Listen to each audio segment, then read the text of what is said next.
ભારત ભૂમિ અને તેના લોકો.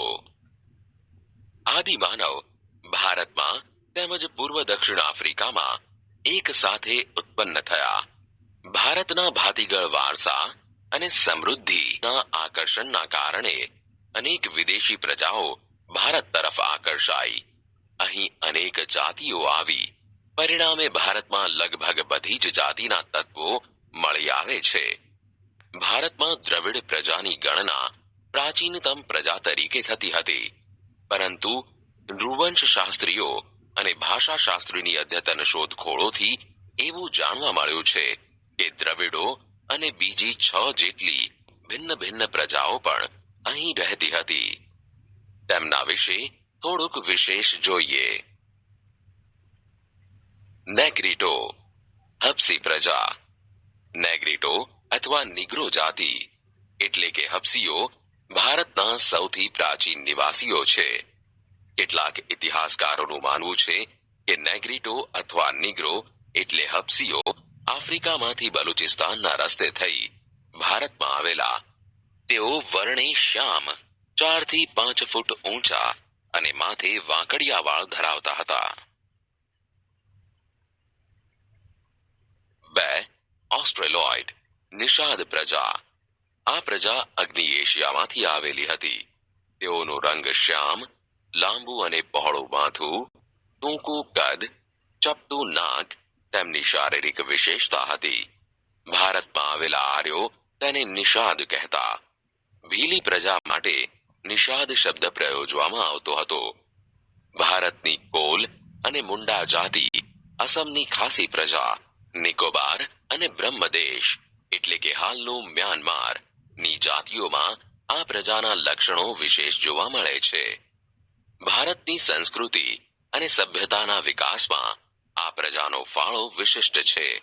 તેઓ માટીના વાસણો બનાવવા, ખેતી કરવી, સુતરાઉ કાપડનું વણાટકામ કરવું વગેરે જેવા કેટલાક કૌશલ્યો માટે જાણીતા હતા. તેઓ પોતાની ધાર્મિક માન્યતાઓ ધરાવતા હતા.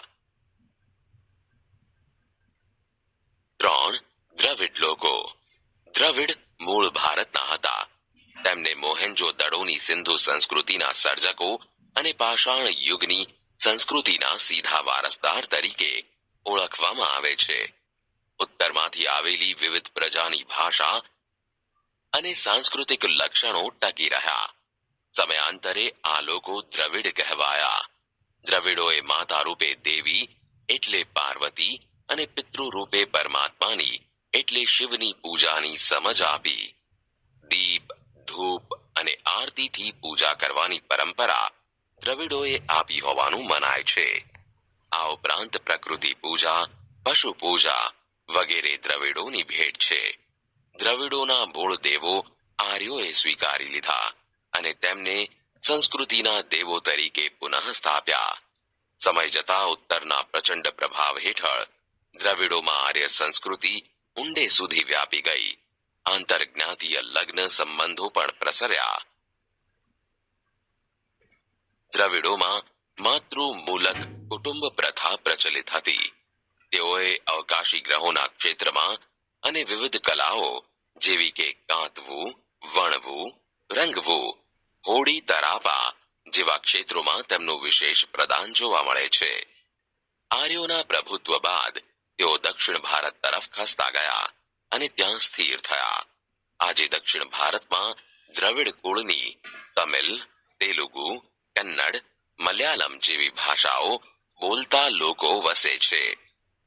પ્રારંભિક તમિલ સાહિત્ય ઉર્મિની અભિવ્યક્તિથી ભરેલું છે. 4. અન્ય પ્રજાઓ. આ ઉપરાંત ભારતમાં મોંગોલોઇડ, અલ્પાઇન, ડિનારિક અને આર્મેનોઇડ પ્રજા પણ હતી. મોંગોલોઇડ. આ પ્રજા ઉત્તર પશ્ચિમ ચીનમાંથી તિબેટમાં થઈ ભારતમાં આવી. તેમણે ઉત્તર આસામ, સિક્કિમ, ભૂતાન, પૂર્વ બંગાળ વગેરેમાં વસવાટ કર્યો. સમય જતા તેમનું ભારતીયકરણ થયું. આ પ્રજાનો વર્ણ પીળો, ચહેરો ચપટો, ઉપસેલા ગાલ અને બદામ આકારની આંખો જેવા શારીરિક લક્ષણો ધરાવતી હતી. મોંગોલોઇડ લોકો પીળા વર્ણના હોવાથી તે કિરાત તરીકે ઓળખાતા. અલ્પાઇન, ડિનારિક અને આર્મેનોઇડ. આ પ્રજાઓ કે જે મધ્ય એશિયામાં આવેલી પ્રજાઓ છે. આ ત્રણ જાતિઓ એક સમાન ભૌતિક ગુણો ધરાવે છે. આ પ્રજાના અંશો ખાસ કરીને મહારાષ્ટ્ર, બંગાળ, ઓડિશા, ગુજરાત અને સૌરાષ્ટ્રમાં વધુ પ્રમાણમાં જોવા મળે છે.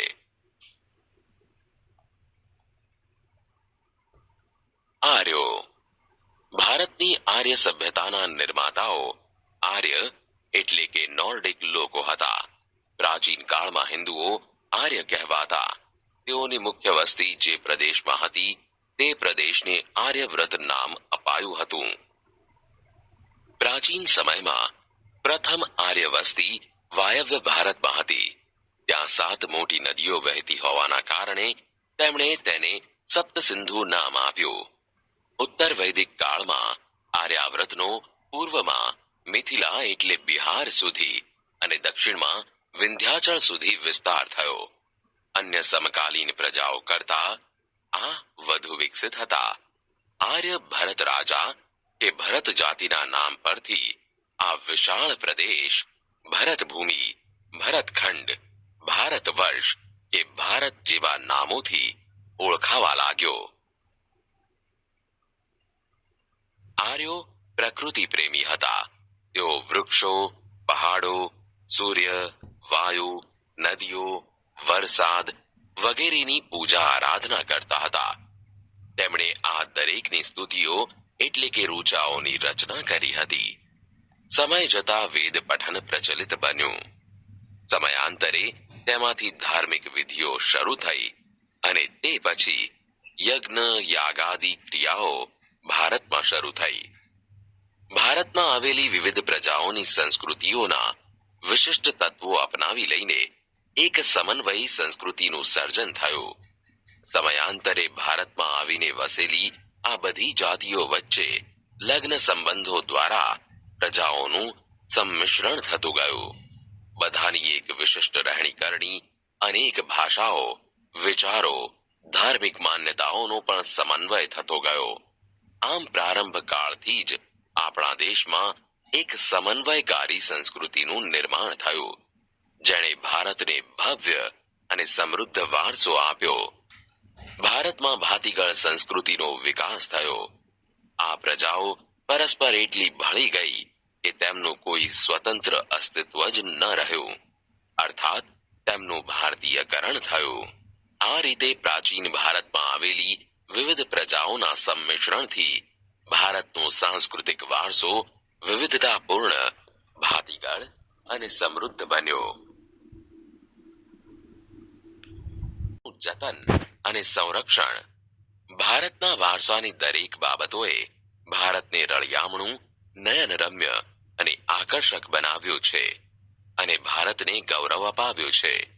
આ ભવ્ય વારસાને સાચવીને વિશ્વમાં પ્રતિષ્ઠિત ગૌરવભર્યું અગ્રીમ સ્થાન પ્રાપ્ત કર્યું છે. તેને સાચવવું એ ભારતના પ્રત્યેક નાગરિકની પવિત્ર અને પ્રાથમિક ફરજ છે. આપણે આપણા પ્રાચીન ઐતિહાસિક મૂલ્ય અને મહત્વ ધરાવતા વારસાના સ્થળોને કોઈ નુકસાન ન પહોંચાડે અને તેનું જતન કરે તે માટે બંધારણમાં નાગરિકની મૂળભૂત ફરજો ગણાવી છે.